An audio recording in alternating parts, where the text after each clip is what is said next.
Welcome back, my friends. Welcome to my YouTube channel that is Dr. IBC for NEET.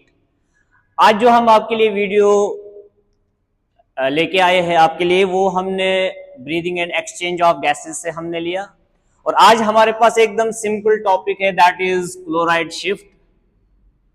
Chloride shift क्या होता है, ये हमारी body में क्या इंपॉर्टेंस रखता है वो हम देखेंगे और इस क्लोराइड शिफ्ट को हम दूसरा नाम हैमबर्गर्स फिनोमिनन भी बोलते हैं।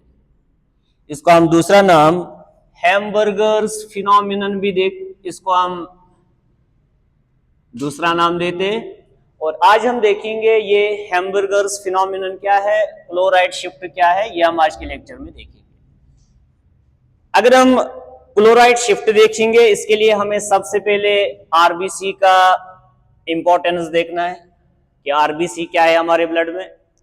और इस आरबीसी को अगर मैंने यहां से दो लाइन्स ड्रॉ किए, ये आरबीसी इस टाइम हमारे प्लाज्मा में है, हमारा ब्लड यहां पे ब्लड वेसल से जाता है।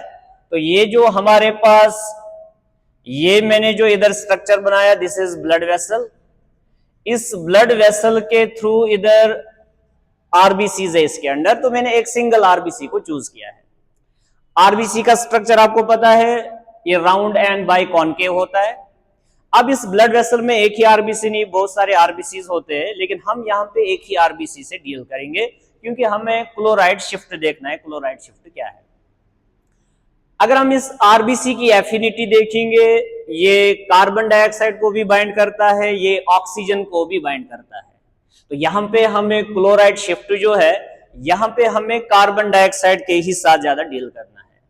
जब भी यहां से टिश्यू में जो कार्बन डाइऑक्साइड होता है जब वो एंटर करता है हमारी आरबीसी में, तो यहां पे कार्बन डाइऑक्साइड प्लस वाटर ये यहां पे एक दूसरा कंपाउंड बनाता है दैट इज कार्बोनिक एसिड। यहां पे हमने कार्बन डाइऑक्साइड को वाटर के साथ फ्यूज किया, कार्बोनिक एसिड बन गया। इन प्रेजेंस ऑफ यहां पे एक एंजाइम लगता है दैट इज कार्बोनिक एनहाइड्रेस। एक एंजाइम यहां पे काम करता है दैट इज कार्बोनिक एनहाइड्रेस और ये जो हमने इधर कॉम्प्लेक्स बनाया this is known as carbonic acid. ये हमने कार्बोनिक एसिड बनाया, लेकिन ये जो कार्बोनिक एसिड है इसका ट्रांसपोर्ट नहीं हो सकता है, इसीलिए यहाँ पे यही एंजाइम फर्दर इस पे एक्ट करता है और ये इसको यहाँ पे फिर से दो अलग अलग मॉलिक्यूल्स में कन्वर्ट करता है। या हम सिंपली बोलेंगे इसका स्प्लिटिंग होके यहाँ पे दो चीजें और बनती है, जिसमें से एक HCO3 नेगेटिव है और दूसरा H पॉजिटिव है।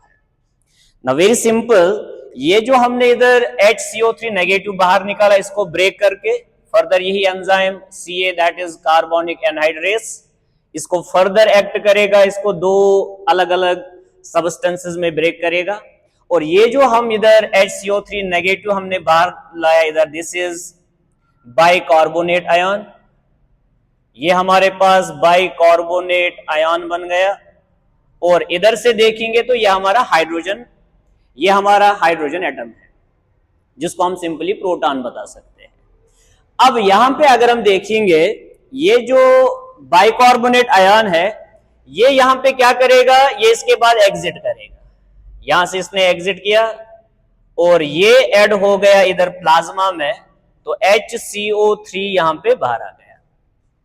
अब आप देखो अगर बार बार ये रिएक्शन तो बार बार होता है आरबीसी के अंदर, अगर बार बार ये इधर से एग्जिट करेगा तो प्लाज्मा में नेगेटिविटी बढ़ रही है और इंटरनली अगर आप देखेंगे यहां पे पॉजिटिविटी बढ़ रही है। पॉजिटिविटी कैसे बढ़ेगी, अगर हम इधर देखेंगे H पॉजिटिव यहां पे ज्यादा हो रहा है, H पॉजिटिव यहां पे आरबीसी के अंदर बढ़ रहा है क्योंकि रिएक्शन बार बार हो जाएगा। जब ये H पॉजिटिव इसके अंदर बढ़ेगा तो इसका मतलब यहां पे एसिड बेस इंबैलेंस हो रहा है क्योंकि बार बार बाइकार्बोनेट आयन एग्जिट कर रहा है, अंदर H पॉजिटिव का जो कॉन्सेंट्रेशन है वो बढ़ रहा है। और आपको तो पता है कि कॉन्सेंट्रेशन ऑफ H पॉजिटिव या हाइड्रोजन आयन कॉन्सेंट्रेशन जो होता है this is our hydrogen ion. ये हाइड्रोजन आयन जो है इसका कॉन्सेंट्रेशन बढ़ना मीन्स यहां पे एसिडिटी पे असर पड़ेगा, और जितना ज्यादा H पॉजिटिव होता है उतना ज्यादा एसिडिटी बढ़ जाती है, पीएच का वैल्यू कम हो जाता है। तो इट मीन्स यहां पे हमें H पॉजिटिव बढ़ रहा है, बाहर नेगेटिविटी बढ़ रही है। अगर हम इधर देखेंगे, यहाँ पे हमने H पॉजिटिव, यहाँ पे हमने देखा हाइड्रोजन बढ़ रहा है, लेकिन बाहर अगर हम देखेंगे, बाहर बार बार इस HCO3 नेगेटिव बाहर जाने से क्या होगा, इधर हम देखेंगे नेगेटिविटी बढ़ेगी, प्लाज्मा में नेगेटिविटी बढ़ेगी because of this HCO3 negative. ये जो हमारा बाइकार्बोनेट आयन है इसके एग्जिट से हम देखते हैं। अब हमें इस चीज को बैलेंस करना है।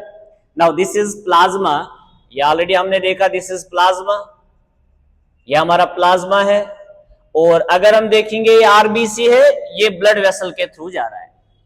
अगर हम देखेंगे हमें इस चीज को रिस्टोर करना है, जो आयोनिक इम्बैलेंस हो गया इधर, इसको हमें रिस्टोर करना है, जो पीएच का इम्बैलेंस हो गया इसको हमें रिस्टोर करना है। तो इस रिस्टोरेशन के लिए हम क्या करेंगे, हम यहां पे Cl नेगेटिव की हेल्प लेंगे। ऑलरेडी हमारे प्लाज्मा में Cl negative, Cl negative, Cl negative जो होता है, ये यहाँ पे NaCl जो है उसके ब्रेक होने के बाद जो Cl नेगेटिव रहता है ये हमारे प्लाज्मा में रहता है। तो ये क्या करेगा, ये इधर से एंट्री करेगा। तो इट मीन्स यहां पे अगर एक साइड से हमने HCO3 नेगेटिव को बाहर निकाला, तो दूसरे साइड से इट मीन्स इसने एग्जिट किया, दूसरे साइड से हम Cl नेगेटिव की एंट्री कर रहे हैं। तो Cl नेगेटिव हम एंट्री यहां पे एंटर कर रहे हैं। तो जितना ज्यादा Cl नेगेटिव अब एंटर होगा, तो इसका मतलब इधर हमारा नेगेटिविटी बढ़ रहा था पहले, अब ये Cl नेगेटिव एंटर कर रहा है, तो अब इधर की नेगेटिविटी कम हो जाएगी। एट द सेम टाइम जो हमारा अंदर इसके अंदर पॉजिटिव आयन ज्यादा हो रहा था वो भी बैलेंस हो रहा है, क्योंकि यहाँ पे Cl नेगेटिव एंटर कर रहा है। तो इस बेसिस पे अगर हम बताएंगे क्लोराइड शिफ्ट को हम डिफाइन करेंगे, it is exit of bicarbonate ions and at the same time entry of chloride ions या diffusion of chloride ions from plasma into the RBC। तो यहां पे डिफ्यूज हो रहा है, क्लोराइड आयन का शिफ्ट हो रहा है प्लाज्मा से आरबीसी के अंदर, और इससे पहले हमने देखा एग्जिट यहां पे बार बार HCO3 negative that is bicarbonate ion कर रहा है। इस बेसिस पे हम इस हैम्बर्गर फिनोमिनन को कैसे अब यहां पे डिफाइन करेंगे, तो इसमें हम लिखेंगे it is exit of bicarbonate ions, exit of bicarbonate ions and diffusion of chloride, Cl negative में लिखूंगा that is chloride ion, diffusion of Cl negative from plasma into erythrocytes. जब ये प्लाज्मा से एरिथ्रोसाइट की ओर डिफ्यूज हो जाएगा, तो इससे क्या होगा, इससे रिस्टोर हो गया। दूसरा पॉइंट में लिखूंगा it restores ionic balance. Ionic balance क्या था, सबसे पहले हमें आयोनिक इम्बैलेंस समझना है। आयोनिक इम्बैलेंस क्या हुआ था, बाहर नेगेटिविटी बढ़ी थी, अंदर पॉजिटिविटी बढ़ी थी। तो जब हमने इस आयोनिक इम्बैलेंस को हमें रिस्टोर करना है, दो आरबीसी और ये हमारी आरबीसी है, आरबीसी और प्लाज्मा के बीच में जो हमने इधर इस बैलेंस, इस आयोनिक इम्बैलेंस को हमने रिस्टोर किया, तो इसी फिनोमिनन को हम क्लोराइड शिफ्ट बोलते हैं। क्योंकि जो हमने यहाँ पे प्लाज्मा से एरिथ्रोसाइट में इसका डिफ्यूजन किया, इसका शिफ्ट किया, इसीलिए इसको हम क्लोराइड शिफ्ट, और दूसरा नाम इसका हैम्बर्गर्स फिनोमिनन क्यों पड़ा, क्योंकि ये इसी साइंटिस्ट ने इसको दिया था। अब आप देखो इस क्लोराइड शिफ्ट के 3 फीचर्स आ गए। फीचर्स की हम बात करेंगे, 3 फीचर्स आए इसके अंदर।